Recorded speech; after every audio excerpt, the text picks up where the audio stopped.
Welcome on board, dude. Thank you very much. I'm really glad to be here, my mate. And yeah, we've known each other a few months now, right? Yeah, you want to tell the story? So Of all I places. hadn't been of all the places that we met at Vegas for the licensing show, Yeah. and it was my first time in the States. And a pal of ours, Dan from Lincoln, introduced us at the opening evening party, which was a little bit of a fever dream. A We little bit had just crazy. met. Yeah, it was super crazy. Like, did that just We had happen? Yeah, so we had just met, and then the evening like entertainment came on stage. And Yeah. last year there was CeeLo Green, the year before was Ludacris, and we had expected some form of like music to be on, right? And Yeah. then Vegas, Fantasy Showgirls come on stage, and it goes so badly. And It I was look at you and terrible. I'm like, what's going Wow. on? Having like we having an aneurysm or something? Like it's the most bizarre little thing. But it was lovely, and then we Kind of got crazy. burgers after. Yeah. It's a fun So week, dude. it And was like, good. it was great to kind of like, I always go by myself. I know plenty of Mm. people who go, and I had just had Dan on the podcast the week prior, and we were like, yes, Vegas is coming. Can't wait. So it's always better with others because, particularly like in the design world, you know, I think the three of us were truly some of the only folks knocking on that door. Yeah, And you came from London, which is, yeah, I came no. from LA. I had a 40-minute flight. You had a 15-hour flight. It's like a whole other So world, yeah, you it was know? like so we're based up in Middlesbrough, and my flight was from London, so it was actually an extra like what 3 and a bit hours on top of the flight. So yeah, it was like I think it worked out to be about Yeah. like I think total, I think you texted me. He's like, 16. just getting on the plane. I'm like, bro, I'm home. Yeah, it was. I was like, oh, like this is great. Oh, but yeah, it was such a long travel. It was like, such a long journey. Sorry, and it was the first time I've actually been in the States, and we had been recommended to do the licensing show because we do the London equivalent every Yeah. year. So we just pulled the trigger on it back in December. We were like, right, let's just book everything and let's just go knock on them doors, and that's what we do a lot at the expos. Yeah. But yeah, I messaged Dan and we went out for dinner on the Monday night, and I was like super jet lagged, and I ordered like a BLT without the T, and I was like, I had no idea what I was doing. And then he introduced us to you, and yeah, I felt like there was a couple of other agencies out there, but there wasn't many, if I'm honest, I don't think. Yeah, it's still a very untapped thing, and I think Mm, there's a lot of industries you can think about where there's no designers there, yeah. and why not be the only in the group, or one of few in a lot of ways, and I love that, and I got to see how much of a go getter you are, and how you are out there representing your team and everything. Briefly tell everybody a little bit about your team, your group, and what you do. So I am the creative director of Juiced, or Juice Studio Ltd, if you are feeling fancy.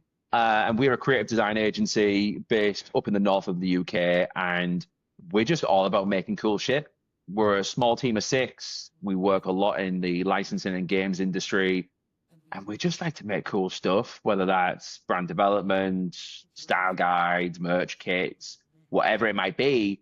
We just want to make cool shit for cool people, you know what I mean? And that's kind of what's always driven me. I used to be a freelancer back in the day, like for bands, because I was in bands and all my buddies were in bands. And kind of as that kind of phased out and I started the agency, all my buddies were in game studios all of a sudden.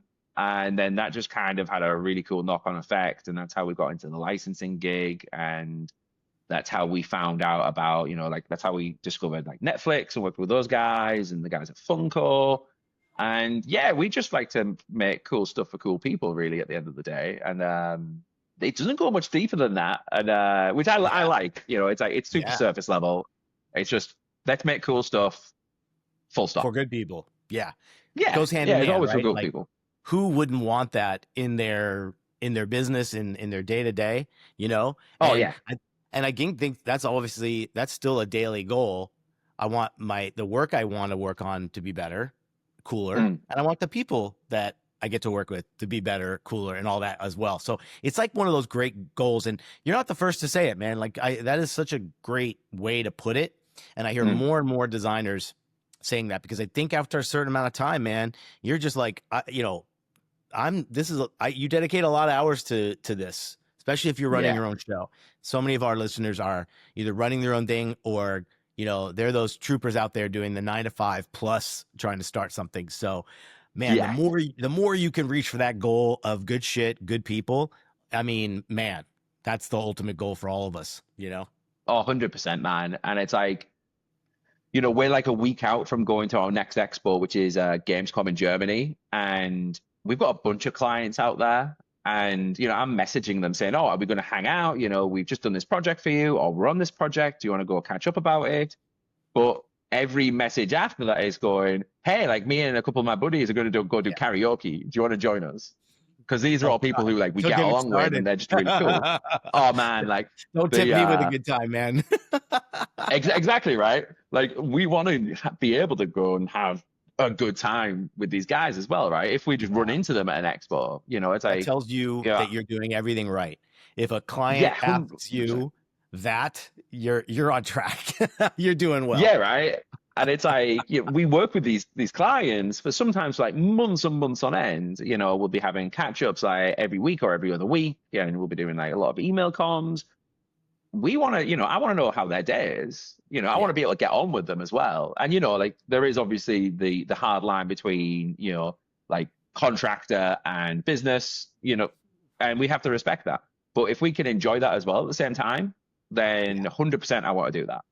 Good. Because it just makes sense to me. You know, if you don't like the people you're working with, you know, and ultimately, like, you know, you do come across those people every now and then, you know, whether that's like personality clashes, creative clashes, whatever it is. But I ultimately think, you know, that process, you know, that design process that we do and our industries do just goes smoother if, you know, everyone just gets on and everyone like has a nice attitude towards each other. So, you know, if I can go do karaoke with a client, then hell yeah, man. I'm all for that.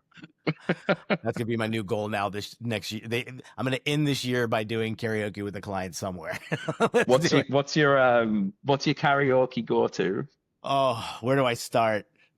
I have to start with Neil Diamond. That's it.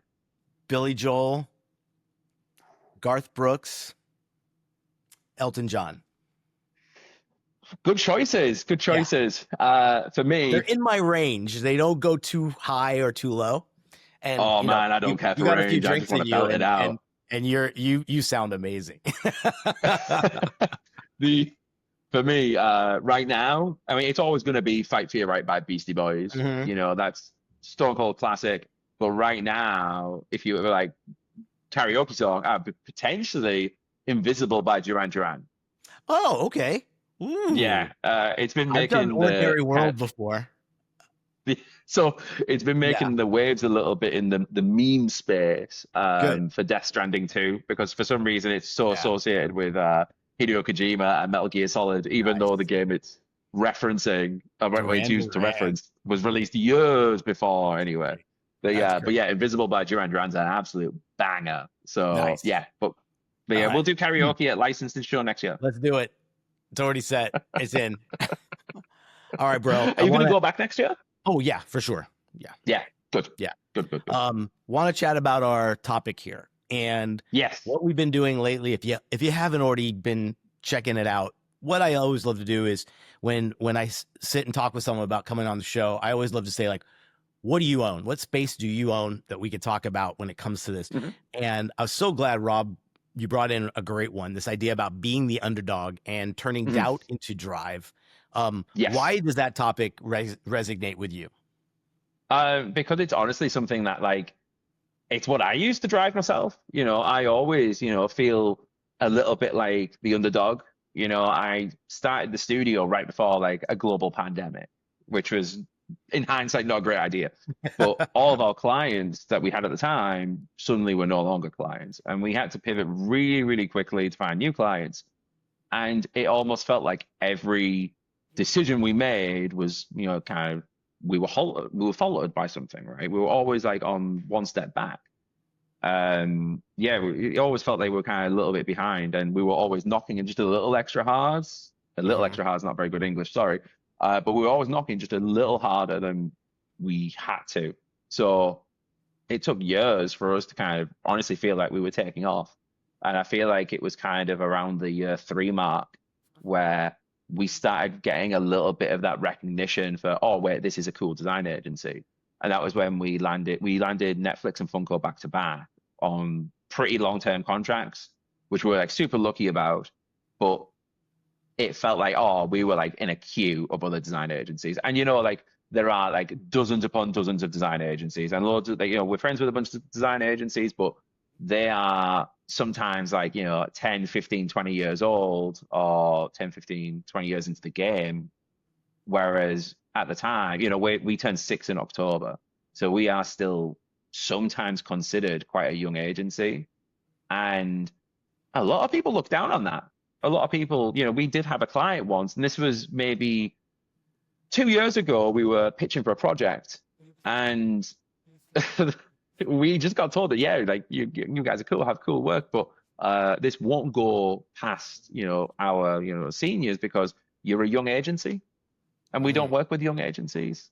So being the underdog is like something that I've always kind of considered as, oh, wait, like we are the underdog. This is just going to drive me. People are going to say no, and that's fine, but that's going to make Yeah. me want it even more. That's going to make me Yeah. want the next project more, the bigger project more. And that mentality, led us to kind of do this whole world tour thing that we're doing at the minute, which is just hitting as many expos as possible. Because our social media like presence isn't the greatest, and we kind of let it slide a lot. But where our strength is, it's me going on knocking on doors. Obviously, we met at an expo, and like 5 weeks after that expo, I was at another expo. Yeah. 6 weeks after that, which comes to the next week, I'm at another expo. Yeah, and this year it's been on average like one expo every 5 to 6 weeks. And I'm just a firm believer of, go knock on that door. And if they're not going to pay attention, go knock on it again and knock on it again and knock on it again and just kick the door in until someone at least says hello. Yeah. That's all you And need. yeah, Or to tell open me the door. like, Yeah. Open the yeah, doors yeah. the first If they one. open the door, great. They don't even have to say hello. But some people might consider me stubborn. I've been called stubborn before, but we just want to make cool things for cool people. And I realize that we're not like a super Instagram brand with like tens of thousands of followers. We're like a small indie brand at the end of the Yeah. day, but we still can make enough cool shit to stand against the big boys, in my opinion. And Yeah. sorry, I cut you off there nearly. No, no, keep going. Keep going. the there was something that we'd said internally in the last like 6 to 8 months. We were looking at bigger agencies and going, right, who has kind of like what revenue coming in, right? And we all know Pentagram, right? Hmm. And Pentagram are the design agency that has all this time itself, and they do awesome things. And you could Google like kind of what their like global revenue is, right, for the design industry. And I was like, wow, that's a big number. That's a crazy number. I think it was like 2 in the morning. I was laid in bed Googling this. Yeah. And I was like, that's big money. And the thing I didn't think, oh, I want that or anything like that. I went, we're the tiny guy. I just want the slightest, biggest slither of what they have. And that'll be world changing to us. So now it's like, we want to go after that. We Yeah. want to try and go bigger. We want to try and go harder, but we realize that we are like the small guy, and that's fine. And Yeah. if we stay the small guy forever, that's also fine. But I would also like implore like other designs, whether you're a freelancer or like a small agency, to just go knock on the doors. Like it doesn't matter about Instagram likes, and I know that's something that's like been said so many times, but use it to your advantage. Like you're a hidden gem, and that's kind of how I look at it sometimes. Yeah. Like it doesn't matter about those, the Instagram likes or LinkedIn likes or any of that stuff. It matters about like the portfolio. It matters about, the people behind the team, like this charismatic guy. And and like how you communicate with clients and like when you go meet them, and those relationships are ultimately like kind of what, make your business a business. So use being the underdog to your strength, I guess. Yeah. You know, when you said you asked and asked, and the answer you got was you're not in the big leagues yet, and you don't want to take no for an answer. What would your immediate response be? As like, what's your ammo to say, no, I got this opportunity. I don't want to lose it. What else would you say about your team and group that would hopefully get them to think twice? Oh, I mean, if I'm honest, like if someone just goes no, like for whatever reason, I just go your loss in a nice, polite, professional Yeah. way. Obviously, if they don't want to work with us, that's fine. At the end of the day, it's their choice. I'm not going to try and convince them, but I'm just going to tell them that, hey, like when you want to, we're here. Yeah. And I just leave them on that little tidbit. And Yeah. eventually, a conversation will happen again. And then, yeah, like, so for me, it's like, I don't try to convince them. I just use it as like ammo for myself. So I remember an expo a couple of years ago, I got put on the spot really, really badly by a potential client. And they just asked how much we would price for like a style guide. And we had only done one in entertainment at that point. It was like just as we started getting into the licensing gig. And they went, how much do you cost? In the middle of a meeting at an expo. And I was like, oh God, what do I say? So I just said like what the price was for this last project. And I hope who I'm talking about doesn't watch this. Because she's lovely. She is like absolutely, she's a star. And she just went, I'll budget to this. And it was like $6,000 higher. And like we lost that conversation because we were just too cheap. Yeah. And we chased it ever since. Yeah. Oh yeah, absolutely. It's a weird position, but the value of money is important. And I felt like a real underdog at that point because we were like, this is a dream brand for me specifically. So we've chased it ever since under the guise of going, hey, like we were like too cheap for you once. Now we are like we have like a better understanding of value for money, and we'll make you like the coolest style guide you've ever seen. Yeah. Would you ever, now that you know that, and let's say the next time that happens, and particularly when you're asked in a very unpredictable moment where you might not have the number ready, and you've done say 5 or 6 more, what have you learned? How would you answer that question now? Would you give a targeted price, or would you go right to talking about your value or what you get out of working with us? Like, what would you say now? I would do none of those things. I would be like, well, what's the project? What's the score? I need to hear that first. Yeah. Yeah. And that was something I should have done back then, but I was caught so off guard because this is like one of my favorite brands and I had like twinkles in my eyes. I was very much like, oh, I'll give an answer right now. Sure. I want to jump in. But now I'm a lot more reserved with that. And I would just be like, well, what's the scope? What deliverable list do you want? Do you know that? Are you wanting a ballpark? If you don't have like a scope ready, I can give you 3 like different scopes right now. And I usually have like a doc on my phone, which is like just an average style guide, like small, medium, large. And then I can just put it in front of a client and say, look, like these are just estimates for like very average size projects. Whereas if you wanted something that is a little bit more bespoke, we can work with that. And, sometimes that does happen, when we get asked to do a kind of a quote, we'll give like 3 quotes, like a small, medium, large scopes. And, one client recently, got all the scopes and was like, oh, this is great, but can we tweak this scope on the high budget? And can we just meet in the middle with the middle budget? Because that big deliverable, we actually only need about half of that or a third of that. Is that something we can work with? So now it's like, I've got all these numbers prepped, but they're all just guesstimates and every project is different. Like obviously, and you'll know this, and like most creators will know this, but there isn't like a one size fits all, for like a brand guide or a style guide or anything like that. And every creative has like a different process. So those scopes and those times, they can change so flippantly. Is this project going to take me 2 weeks? Is it going to take me 4 weeks, 6 weeks, 8 weeks? What's the actual scope? And like, what's their deadlines as well? Because that takes it, like, that obviously holds a bit of a placement into it. But for me, like, I wouldn't even bother telling them about us because at that point during a meeting, they probably know a little bit about us, but I just hit them back with like, well, what's the scope? Yeah. Yeah. And it's funny. I think that's one of those things where, like you said too, you might be so excited that you're at that table Yeah. with that team, and you could throw out a number without thinking like, wait a minute, I owe it to myself and the team to respond in the new way, Yeah. like you just said. And you it's the 100%. same as if you were hiring someone and you asked, what's this going to cost me? You would want the best kind of like customized answer to your Yeah. 100%. question, right? You know, 100%. I love this The line about not being handed a seat at the table forces you to build your own. And Yeah.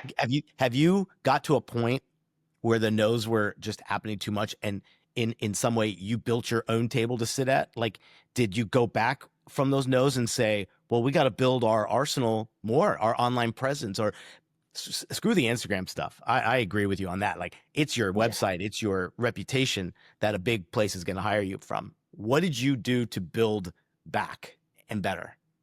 So for me, it was like I looked at everything I didn't like and I was like, I'm gonna just redo it. Good. So for me, I think any sort of creative should look at look at their website, you look at their portfolio, show reels, any of that stuff, and go every few months, go, is this up to date? For one, that's like an important thing. But like with the building your own table thing, that's kind of what we were doing with this world tour, right? Like we wanted to do this our way, which is knocking on doors. We don't do a lot of like work in our local area anymore. And that's just because like the sorts of projects we want to do don't really come up very often. Yeah. And yeah, like sometimes like people will come to us and like, oh, can we do this project? And I go, yeah, cool. Like, let's talk about the scope. And the scope might be too small sometimes. They might not have the budget for the scope of what things they want. But also, we do work a lot in like the licensing and games industry. Now, there's loads of game studios here, but not really licensing.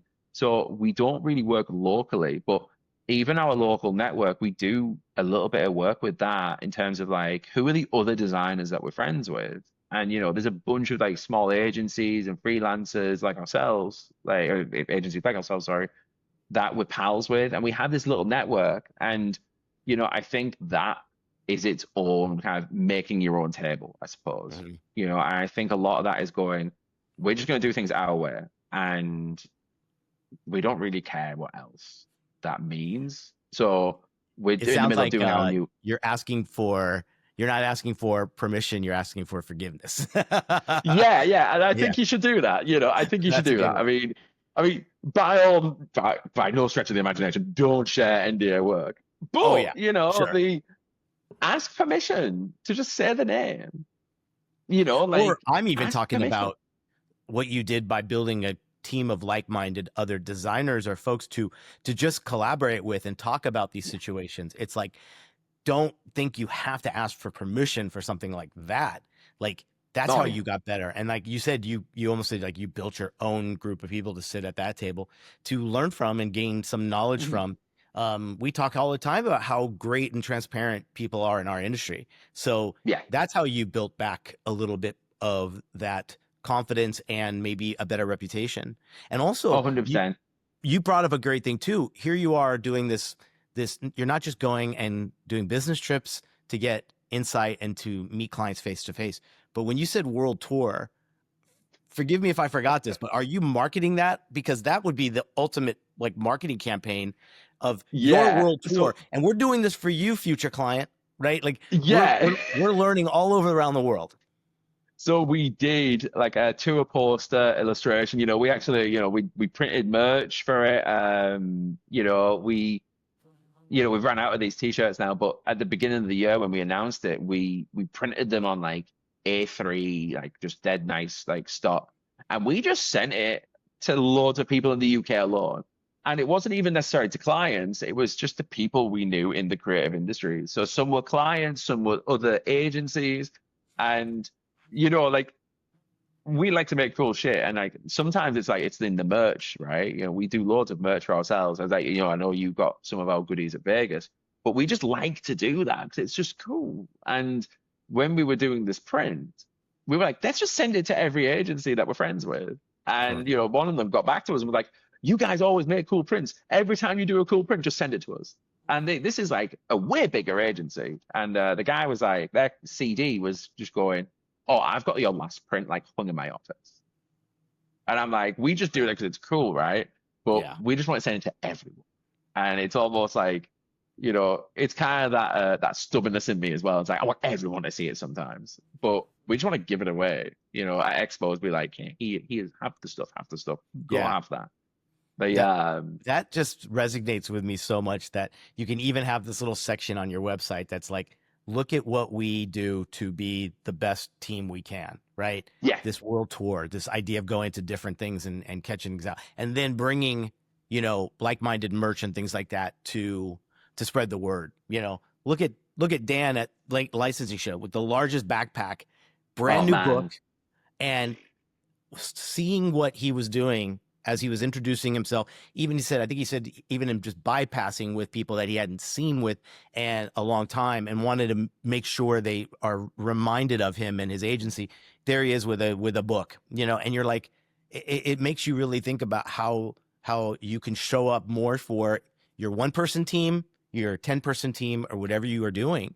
Because I love just slinging bro, stuff at that's analog. expos. It's so fun. Yeah. It's turned to me since that trip. I went ahead and made a book. I made a book that's on demand so I can send it to any potential new client. I can bring it with me physically to any new client. Yeah. That made me just think so much more tangible than Mhm. the digital realm. Yeah. Do you know what I mean? Like having physical goods is always the way. I mean, we did like, these, and we Yeah. gave these out, the decks of cards at Vegas. And it was kind of a funny icebreaker because I don't know any card games. Perfect. Right.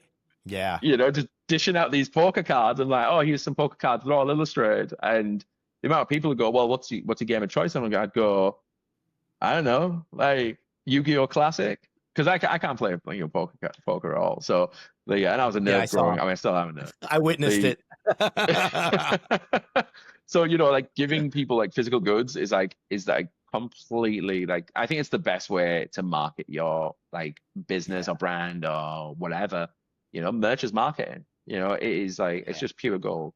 Like one of our like long-term game studio clients, they print merch like every year, like a couple of times a year, and they just dish it out at expos and spend so much on it. But you'll see them at expos, and then you'll see so many of their shirts, and it's great for me because we do most of them. So I turn up to these expos as well, and half the time I don't have to be like show a portfolio. I just go see that shirt, we did that, which is really fun. Isn't that great? Really fun. I even see it as like young as some students when they make a cool leave behind or they finally make their first little business card. That might be their first thing that they are taking somewhere. And when they know they have it in their pocket, it's almost like I got to get rid of these things. So I might as well break the ice and introduce myself to someone. I think it's a huge confidence builder, particularly if you, again, like you feel like the underdog and you're going up to something that don't feel like you're at that level yet.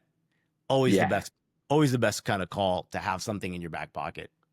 Oh, 100%. And, I have been so many expos, and some of them are like, there's a couple in our local area that are very much like student orientated, but businesses get asked to go along, and you see these, like these young adults trying to do networking for the first time, and you can see like they're like, oh, I don't really know what to do, and it's like, oh, come on, like how are you doing, like, and just give me something, break the ice a little bit. So I always think having something cool to give away at these sorts of things is just honestly, I think it's a game changer personally.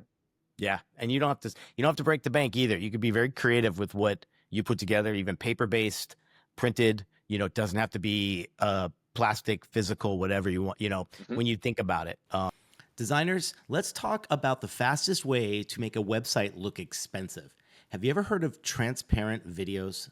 Well, with Wix Studio, you can drop in videos with no background, so they blend seamlessly into your layout. Think product demos that float over a gradient, animated illustrations that dance across your hero section, or a person speaking directly to your audience right on top of your design. Here's why that matters. In the past, getting transparent videos online was a pain. You'd need custom code, heavy file formats, or clunky third-party players. And even then, it didn't always work smoothly. Now, it's as simple as uploading your video, placing it where you want, and letting Wix Studio handle the magic. Transparent videos open the door to layered storytelling. You can stack them over photography, let them interact with scrolling elements, or combine them with other animations for a fully immersive effect. And because it's all happening right in the Wix Studio editor, you stay in control. No developer handoff required. This is the kind of polish that makes clients say, "How did you do that?" And your answer? It's our secret, Wix Studio. Bring your designs to life with transparent videos at wixstudio.com. Now back to the episode. I saw this stat too that was pretty interesting. I want to ask you a little bit about it. LinkedIn said that 70% of professionals say career challenges early on made them more resilient and adaptable later, right? It's almost like when you're the underdog at that moment where you're young, wet behind the ears, looking for experience, that's what built resilience. Like, is there a time that you can remember where maybe, young Rob was like, I need this courage. I need something to do it, either in the school zone or right out of school zone. Like, do you remember a time that you had to like go, I got to be brave here? Yeah. So there's a couple of times, making my first invoice. Yeah. Was, when I was a freelancer years and years and years ago. And I asked my mum how to make an invoice. I texted her being like, "Mum, how do I make an invoice? I have no idea." And I was just like taking I was just taking payments by PayPal and just like winging it. And it was just this one band and say, "Oh, you just send an invoice." And I went, I don't know how to do that. So I had this horrible template that I ended up making based off like a template made in Word. Yeah. And that was something I realized I had to learn things like pretty quickly. And I was like, oh damn, like if I'm doing this, I need to do this like a little better. Another time was this was kind of like me putting on my big boy pants for the first time. And the agency we were maybe like a year and a half old at the time. Yeah, about that. And we made, before I say this, the guy is like a legend. He's lovely. But he wasn't quite the right fit for the role that we had at the time. And it was doing kind of these tasks that I didn't want to do at the time. And it didn't work out. He's a great guy.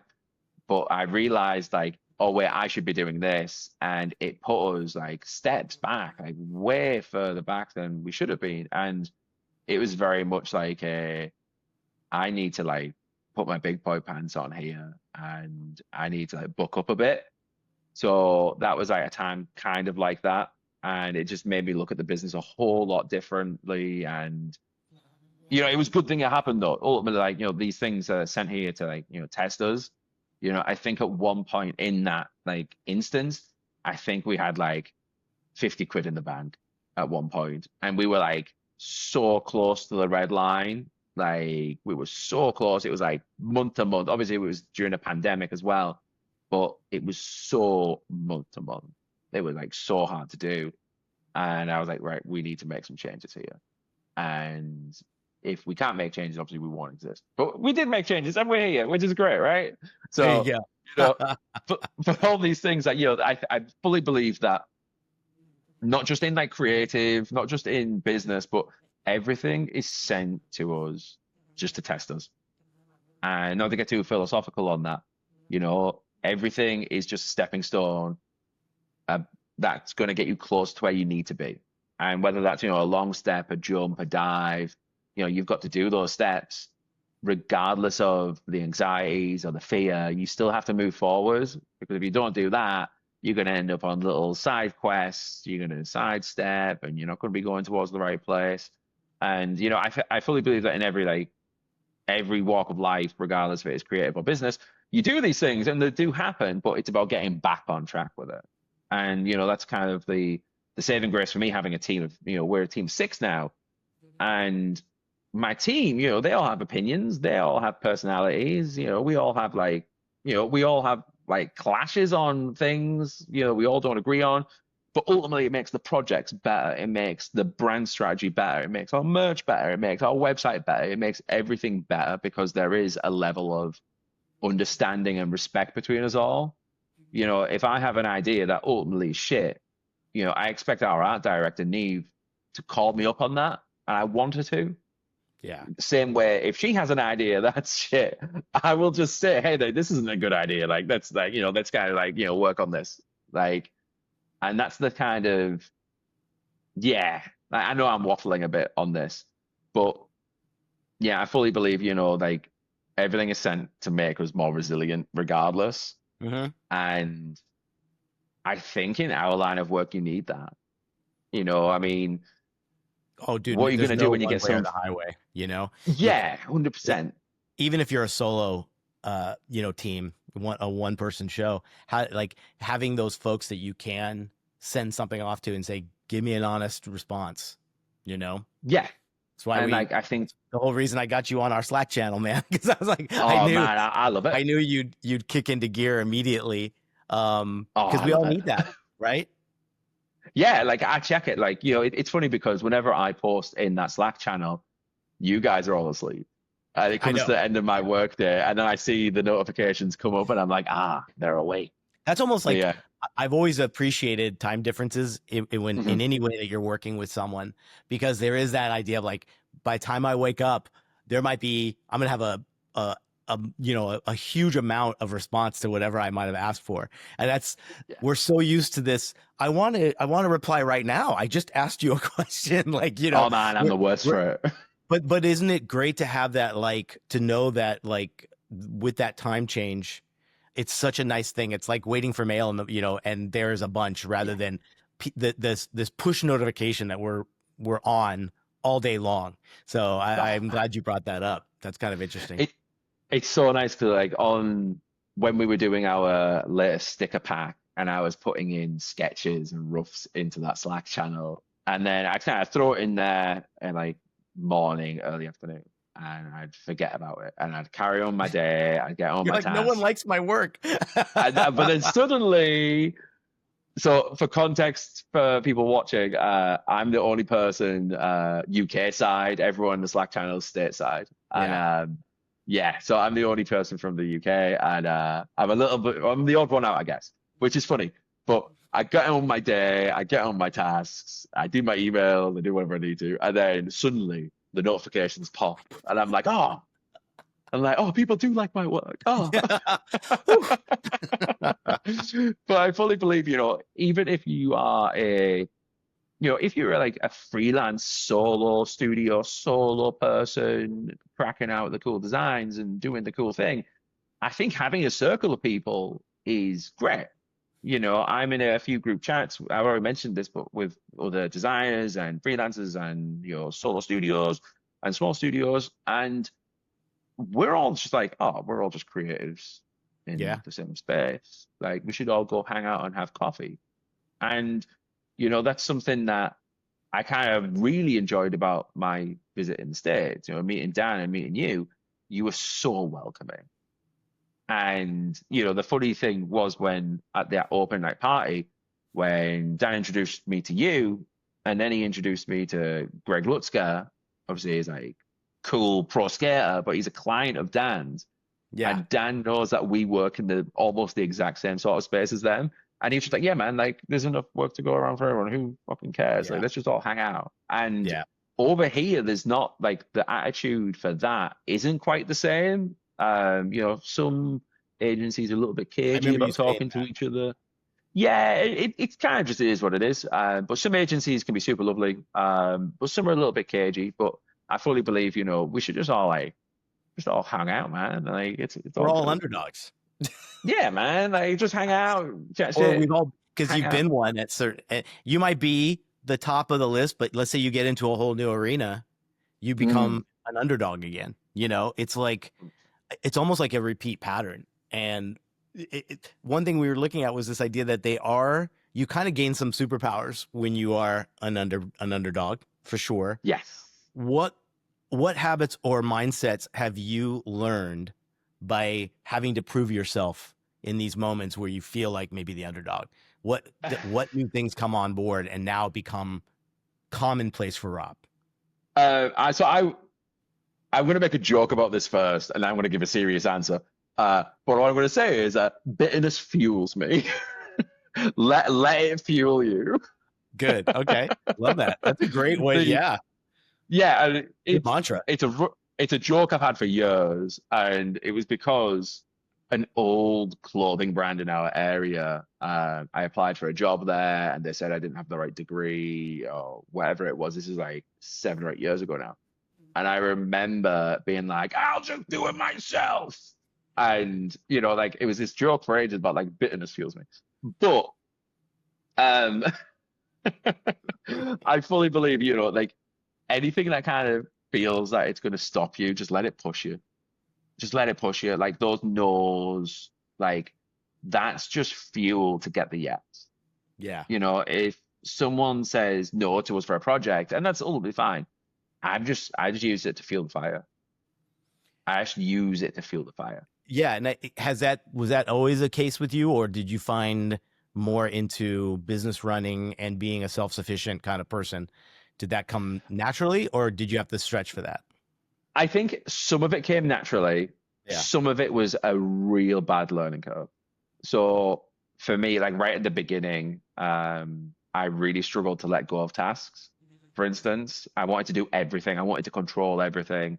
I was like, I need to do all the design work. I need to do all the email admin. I need to do all the business development. And this is when Neve was working for us, by the way, when she first started. Yeah. And I couldn't let go of anything. And I had to learn really, really hard to like let go of stuff.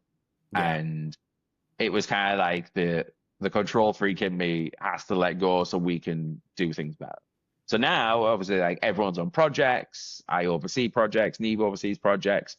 And we've all got our to-do lists and task lists. And I just go, please do this.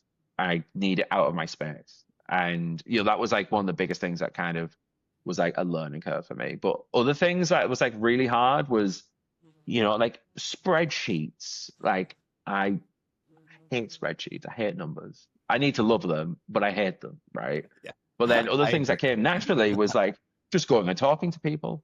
Like that was like supernatural. And I think part of that is because I was in bands for years as a front man.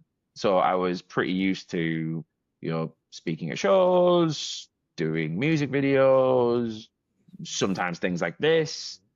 And, those sorts of things, super comfortable with. But yeah, a lot of like the business admin and I'm being like a quote unquote business leader. I hate that term. Being that was like super, super difficult, I think. And I actually still think I'm learning as well. There's a few people who have owned businesses longer than me, who I'm friends with, some agency owners, some game studio owners, some in tech. And, I look to them for advice and sometimes I go, hey, I've got this problem. Can I just, kind of take you out for a coffee and, can I just bounce this off you? And they're like, yeah, sure, man. Because realistically, we're all still learning, no matter if it's been like 1 year in the game or 20 years in the game. Like, I think everyone should be open to, bettering themselves. Yeah. Do you think your path's been more traditional or more the established route that people would take? I don't think there's anything traditional about my path, if I'm honest. Yeah. I was a bad student in university. I dropped out, went back, dropped out, went back years later, for a variety of reasons. But then I was in bands for years. And at one point, I didn't want to do design anymore. I was like, I'm going to be a front man in a metal band. And I loved it. It was great. Tons of life experience, loads of great food. And if I'm honest, like, that kind of led me back to design. One guy who was a drummer in a pop punk band was like, hey, like your Facebook says you studied graphic design, do you want to do a t-shirt? So I was like, all right, wow, 50 quid, that. And then I ended up kind of falling back in love with design. And then for years I was like freelancing for all these bands. And I loved it, but I was struggling to get a studio job. So what I did was I quit my job. I went back to university to finish my degree. I started my first clothing brand. I committed to freelance full time.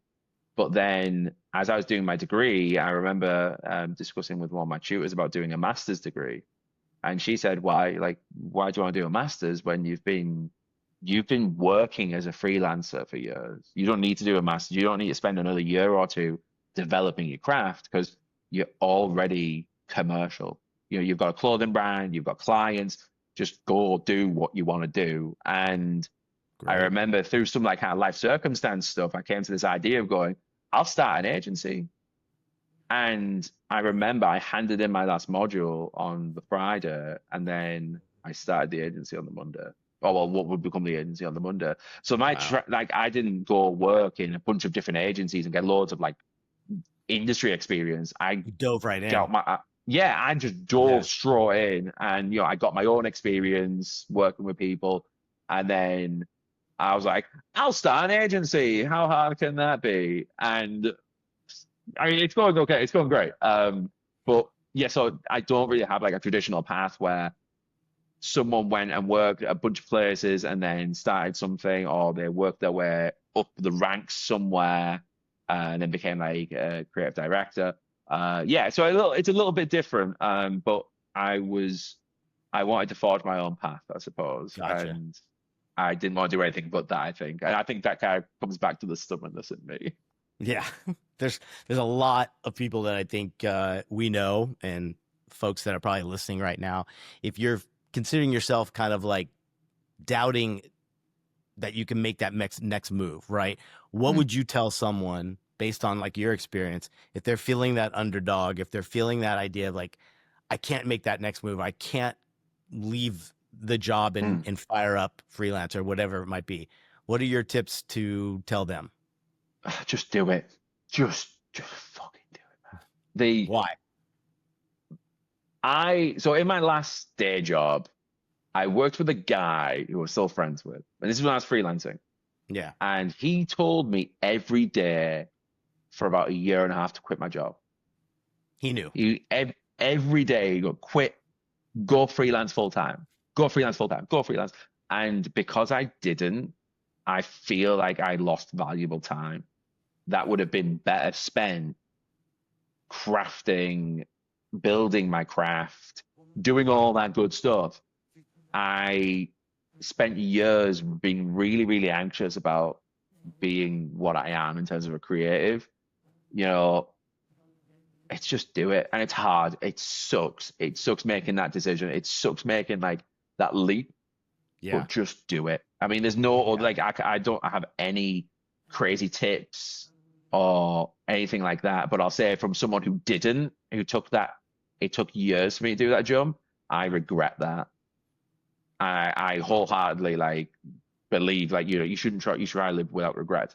But I wish I had done the jump a lot sooner.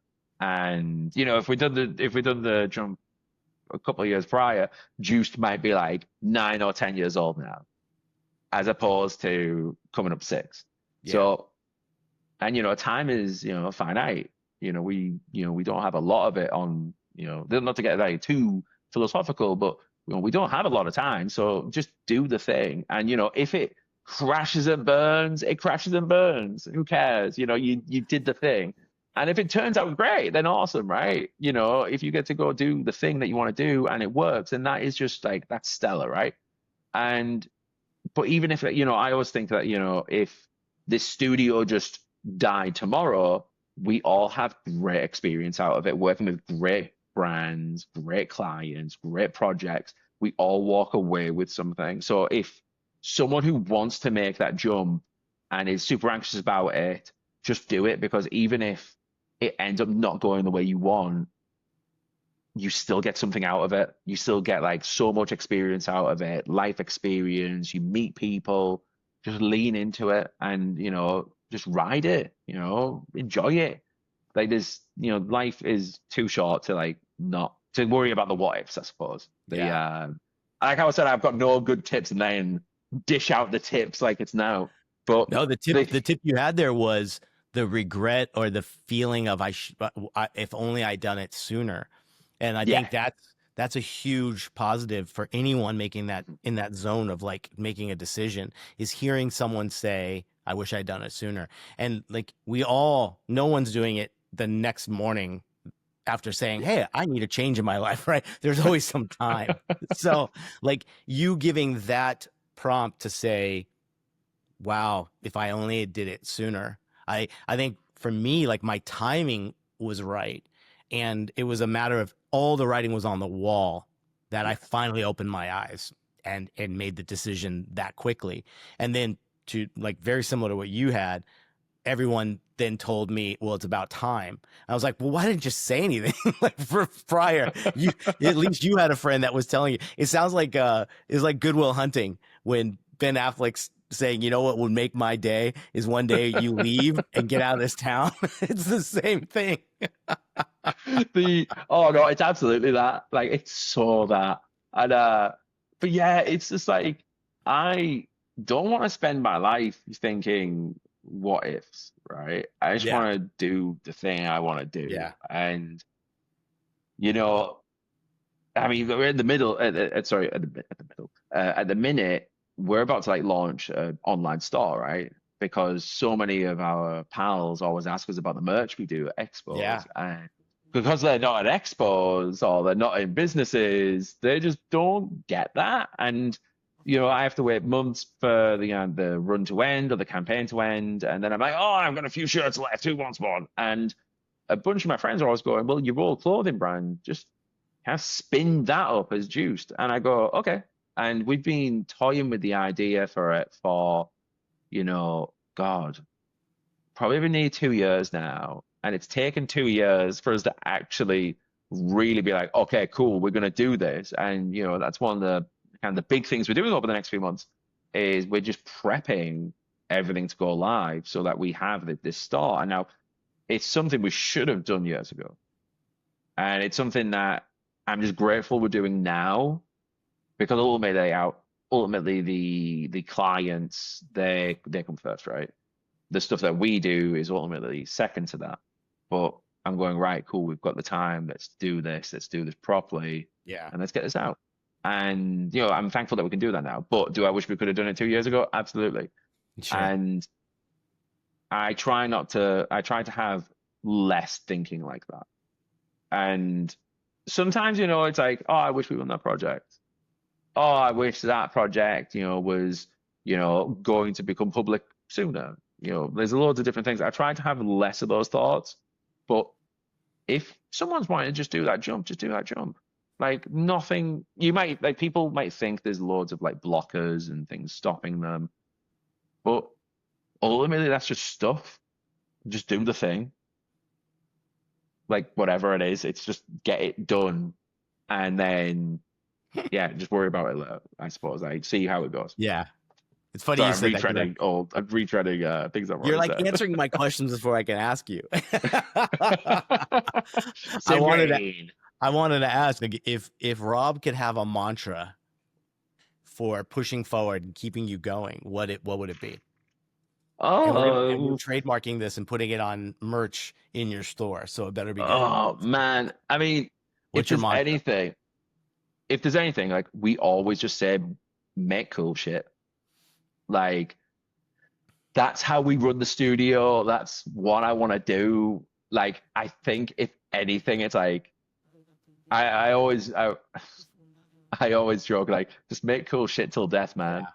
yeah, Like that's all I want to do. And that's what it is. I don't know if that's necessarily a mantra or anything, but that's how we gauge projects we want to do as well. And good. usually we have like three tick boxes, and like one is, is the price good?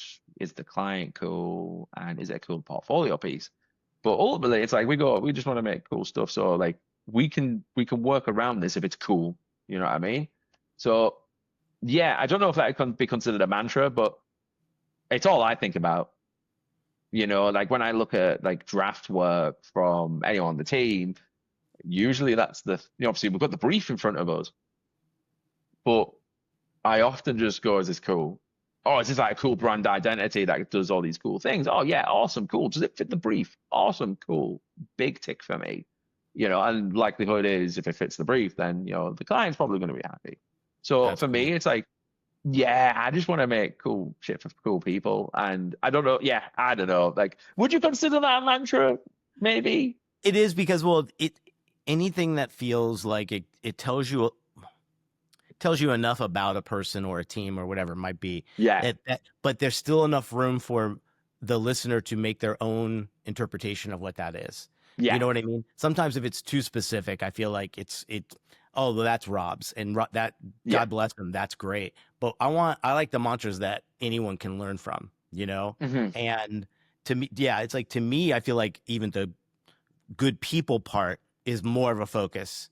The good Mm-hmm. shit stuff is kind of like, yes, that's my goal, but there might be times where what you're working on is not. But the goal is to get to that thing where everything I work on is of that level. But the one thing I could do for everything is the people. Hold on. Because my brain's going and I'm going, oh, right, cool. Need to think of a better mantra. Cool shit, good people, no compromises. Yeah. There you go. There we go. There you go. That's it, man. Yeah. What about you? No compromises to me goes very closely with non-negotiables. Like throwing some those at least, because everything else feels so blue sky and like, oh, go after your dreams and blah blah blah. But you do need something that says, but to a certain level, like if they keep saying no, and my non-negotiable is like I do it 10 times, then there's my limit. Sometimes as creatives, I think we need that part too, right? 100%. Because then we're just dreaming without oh any man, reality. 100%. Like I think everyone needs like a space where they go no, and anyone can kind of make that in like the scopes of a project, like how many drafts you get and things like that. But one thing for me is like, just treat me good. Like I always like, whenever we do like a project, and obviously we do a contract, I always say, look, our contract is like real clear. It's real black and white. But to summarize it, it's like, treat us well and we'll treat you well. Yeah. And like that, it's just a mutual respect thing. And I always say it, like whenever I'm on a call and I go, cool, like budgets are accepted. This is awesome. We'll do some paperwork. We'll send out the invoice. We'll send out the contract. Contract is like real black and white. There's no jargon in it. But summarize it. Be nice to us. We're nice to you. That's as simple as it is. And then I usually just laugh about it. And, it's very, very rare that, we end up working with someone who doesn't go with that. That's great. But even then, like, sometimes they might be having a bad day and I just go, hey man, like you're having a bad day. Let's get off this call and let's do this tomorrow. Like, because, you got to know how to read the room too, Yeah. Like if and someone's not feeling you're it. also a listener as well as the person trying to break the mold of that underdog, 100% right. Also, like, what was your mantra? Oh, wow. I put you on the spot now. You fucker. I love the idea of that. My best came from an old CEO of mine who had like taught me so much. It was don't be precious, be passionate. And to me, I was a very precious designer, creative for many years before moving into more leadership roles. And what that hit me like a ton of bricks, because I didn't realize how precious I was being with my work and not taking the constructive criticism of people above me. I just thought, no, what are you talking about? This is good. This is great. Like, and that opened my eyes. From that moment on, I have been a completely other designer, person, friend, family member, whatever, because of that. Like, it isn't your way or the highway, and particularly in the creative field. I'm not a fine artist. I'm a commercial artist. So I know the difference now because of that line. So that changed everything for me. That's cool. I love that. That's really, really cool, actually. I love it. Yeah. I was looking up mantras like literally for this particular topic of the underdog and everything. And I Yeah. I saw this one, and I think it's going to resonate with both of us, but it says, if nobody believes in you, good. That's your chance to surprise everybody. 100%. Right? Like You said it. You said, bring on that. I will yeah, tear it down. Right? Yeah. 100%. You know, I am a firm believer of, you know, if no one has, you know, no one's got my back, then cool, good for them. You Yeah. know, and Your I loss. remember, yeah, exactly.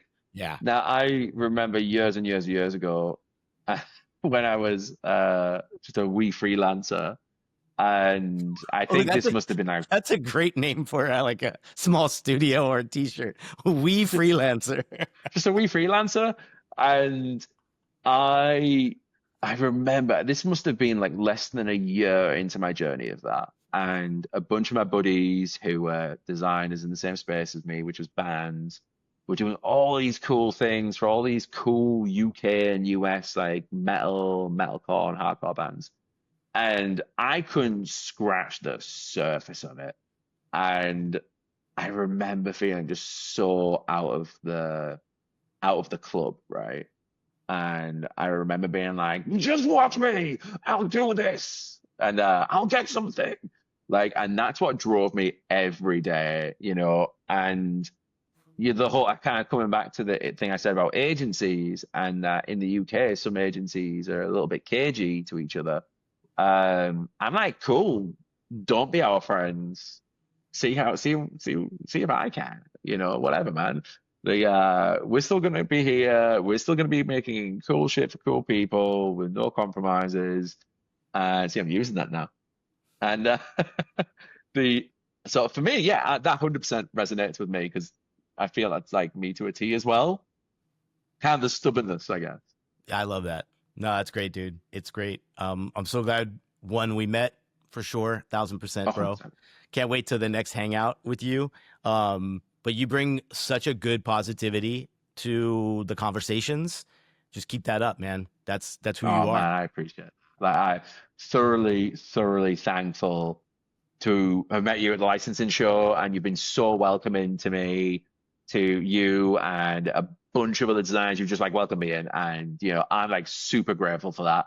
But you have to come UK side. You know, you have to Oh come yeah, to man. the licensing show at the Now end of that, the yeah, year, I know, man. dude. For sure. Let's see if there's some reason to be out there one day, man. That would be great. It's been, Hey man, and brand yet that's like licensing. the most frequently visited country I've ever been in. Now I know you. Hey man, like brand licensing is in October. You come down, we'll take you out for karaoke. Oh We'll make no. that. There's a spot in London I have walked past dozens of times with such a variety of people, and I've always gone, oh, we should go there. Oh, we don't have time. Oh, we've got this thing. So you should come, and then we'll go to that Okay. place. Deal, buddy. All right, man. Well, thanks again for joining, buddy. Always great to chat with you. Anytime. Anytime. Thank you very much for having me. It's been a blast. And yeah, can't wait to be back. Soon enough, buddy. Right. Catch you in a bit, brother. We graphic